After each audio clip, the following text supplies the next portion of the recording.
in November of 2022.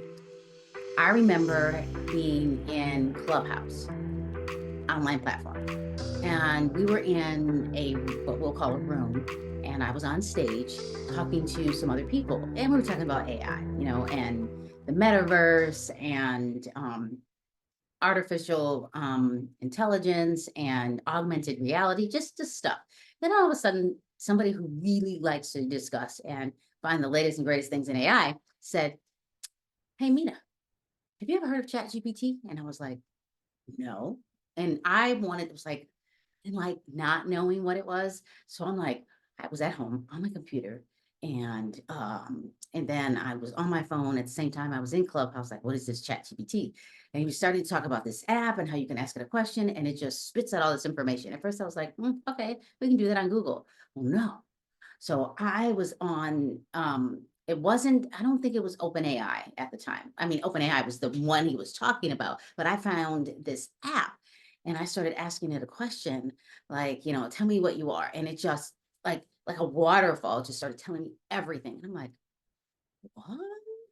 Like, and I know that sometimes you're like not sure what to ask it, but even like even if I were to like go to my chat GPT right now and ask it something, it is it depends on what I'm giving it. So we were talking in this room and people were talking about this like it's going to be the latest thing.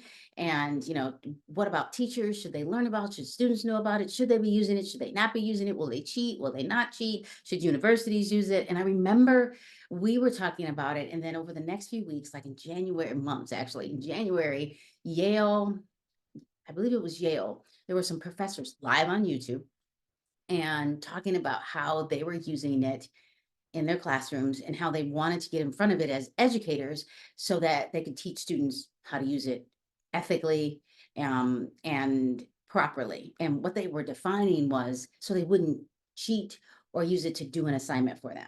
But one professor said, you know what? Open up your phone or your computer, log into ChatGPT. Everybody had free version back then because there wasn't, it was 2.5 or 3.0, and put the homework assignment in ChatGPT, and they all did it. And then he said, "Now compare it." Like he wanted them to see, what did you get? What did you get? They got similar things, but not the exact things. Then he said, "Now, if you had taken that homework assignment home, would you have done it this way?" And what he was trying to get them to do was problem solve. And I went, okay. So that's a way that we can help students see and teachers see that there's a problem solving tool here. Remember in 1994, 95, those of you that were teachers in the late 1900s, and students were on Google and they were copying and pasting and putting it in their Word document and submitting it and or uploading it into the online platform. And then there was this hyperlink and we were accusing them of plagiarism. Well, it is plagiarism. Well, the point is that we didn't teach students how to use it. We're like, here, world, here's Google. Well, that's what ChatGPT is doing.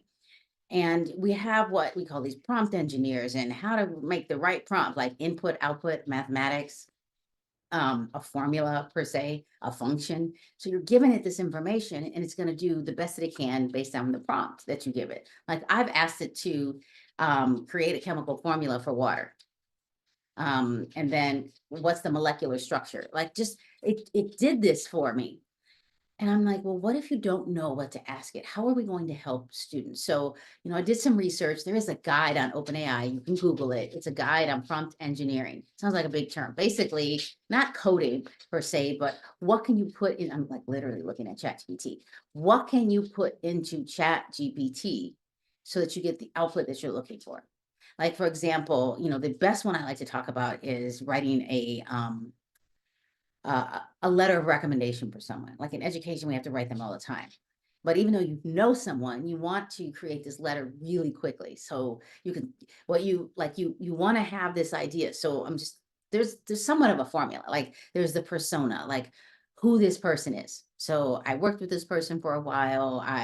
They were a teacher for 6 years, and we collaborated on science and how we worked on we looked at student data and how they were talking in the classroom on learning intentions and the state standards and all those things together.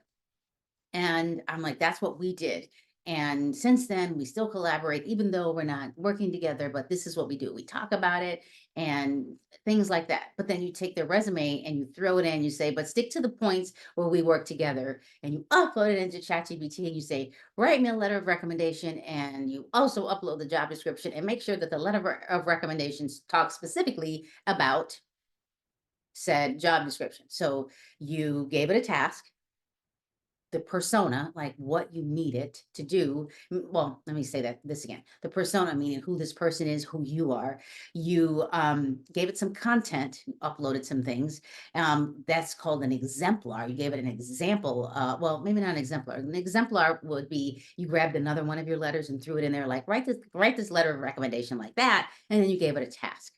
And then you said format it. So, persona, content, exemplar, task, format.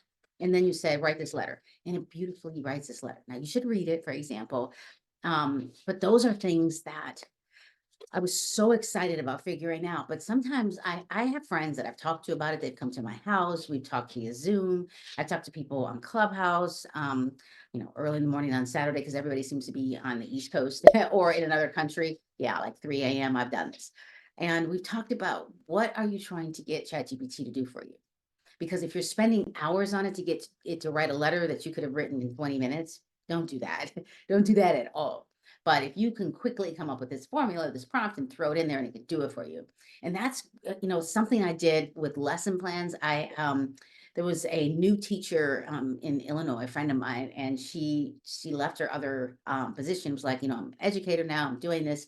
I'm like, okay, so you're so new at it. You're like, I know the type of lesson plan that the district wants, the school site wants.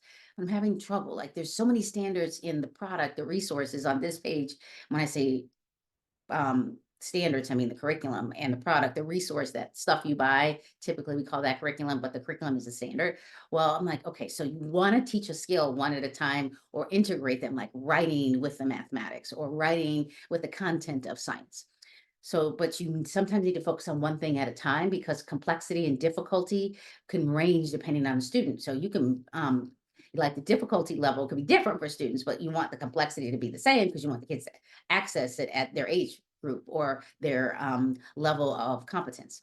So that's something, like, you can talk about that and do that. So if you go to the description, you can grab, I have a complimentary PDF on, like, some formulas for using ChatGPT, those components per se, on what you can do. You won't use them all at the same time, but you certainly can take some and you can start to practice. I even have a practice one. So if you would like it, thank you so much for hanging out with me. But I really think that you could have fun with ChatGPT and get in front of artificial intelligence before we really blow it out and push it into classrooms or students. Because right now, OpenAI says 18 and older. But I believe, just like Khan Academy, there's going to be a point where OpenAI creates something where students are going to be able to use it, where it's safe for them to use it. Because right now, well, ChatGPT is really good at saying, ethically, I can't talk about that. But that there are going to be somebody that can work around the system and get it to do things. So grab that PDF and have fun with it, and go into the comments. Tell me how you're using ChatGPT. If you're an educator, if you're a parent that your child is using ChatGPT and you want to be able to help them. Because I really think that once they get to high school, we're like, I can't help you anymore. That's chemistry, that's biology. So just think about that and have fun with it.